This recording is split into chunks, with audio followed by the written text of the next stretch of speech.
Why we like David Hunn from the St. Louis Post-Dispatch and STLtoday.com. Everybody wanted to know how the black bear got to the Washington University campus. Inquiring minds want to know. David Hunn did the legwork to find out. Good morning, David Hunn. Morning, McGraw. Morning, Kelly. Good morning. So it was an unbelievable story last week or so that a black bear ends up biting a whole bunch of WashU students and, as you put it, a rabies scare for a week and a half. How did the black bear get to WashU in the first place? Yeah, and I completely agree. I think that was the back question for everybody. Anybody who read that story or who knew about it was like, how do you end up with a black bear in a petting zoo? I mean, who does that? Black bear and petting zoo don't go together. Well, it's unusual, right? At best. So the black bear was born. Everybody thought it was wild at first. And it's unclear exactly where that idea came from. I think it was in an original WashU press release. This bear might be wild, and if it's wild, we're going to have to put it down in order to test for rabies. And the reasoning there is medical, and it's not totally clear to me, but it has something to do with this incubation period. So how long does rabies have to stay in an animal body before it shows itself, right? So bear was going to have to die. They were going to test it for rabies.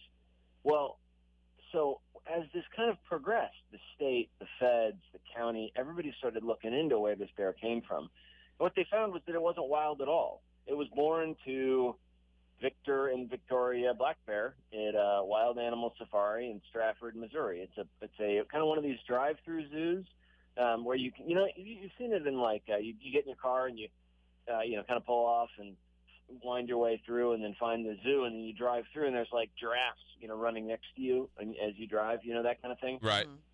Well, they also have a zoo with some exotic animals.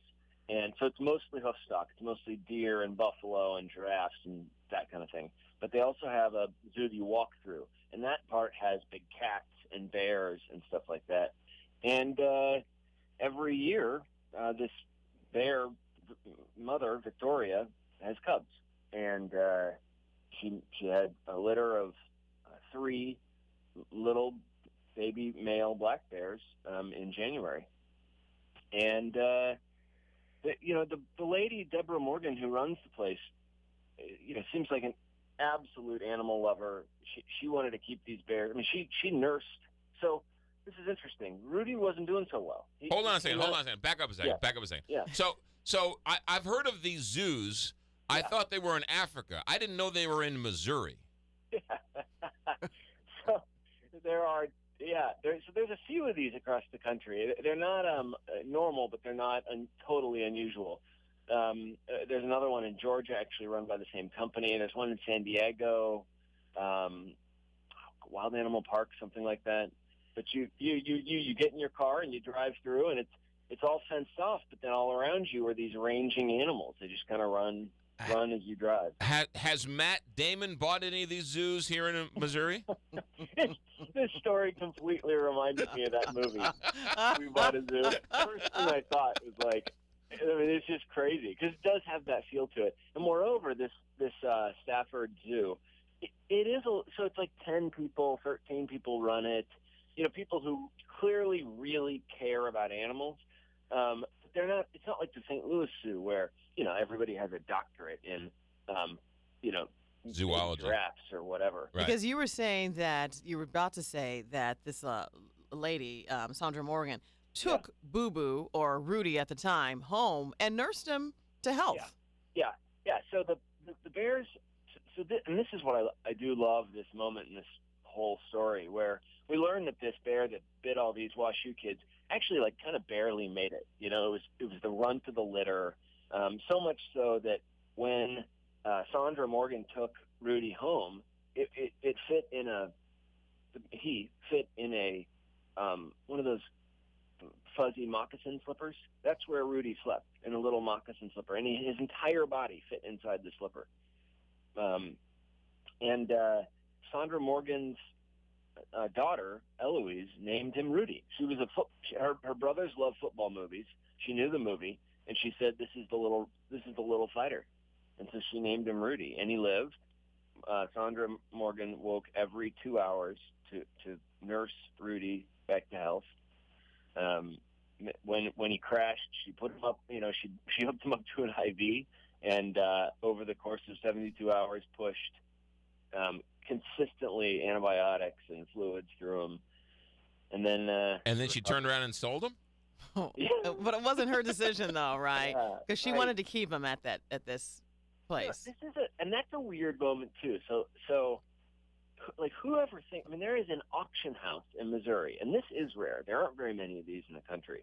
That just so it sells lots of stuff, right? It sells steers and cow and all the kinds of farm animals you can think of. But it also sells regularly. I mean, several times a year. Exotic animals, and it advertises exotic animal sale. It'll sell zebras and giraffes and big cats and bears. You would think that would not. You think it would be legal? Well, let's finish on this, David Hunn from STLtoday.com. Is it legal to have a bear as a pet? So yes, in Missouri, if you do the right things, you, McGraw, could keep a black bear in your backyard. According to your story, you have to have a double fenced enclosure, 150 square feet, 8-foot-high walls, and a 12-foot or 12 feet tall without a roof. Either 8 feet tall with a roof or 12 feet tall without a roof. And you could keep one. There you go. And test. You have to pass a test every year. So the person who bought Rudy, did they have that? No. So this is the stuff that's still foggy, and we're definitely. I mean, I'm excited for the time when I can read those records too. But the person who bought Rudy seems to be maybe saying that they were out of state, in which case they wouldn't have to have a Missouri permit; they'd have to have whatever state they were going to, the permit from that state. And then he didn't. So when he didn't have the permit correct, the auction house wouldn't let him take the bear, and so The current thinking is that that's how he gave the bear to Cindy Farmer's petting zoo. We got a rogue bear owner going on here. We got David Hunn's going to get to the bottom of this. David, we got to run. Okay. Great story as always. STLtoday.com. We will wait for the follow-ups because you're going to get to the bottom of this bear story. I have a feeling. Pleasure talking to you both. He's barely gotten there. He's barely.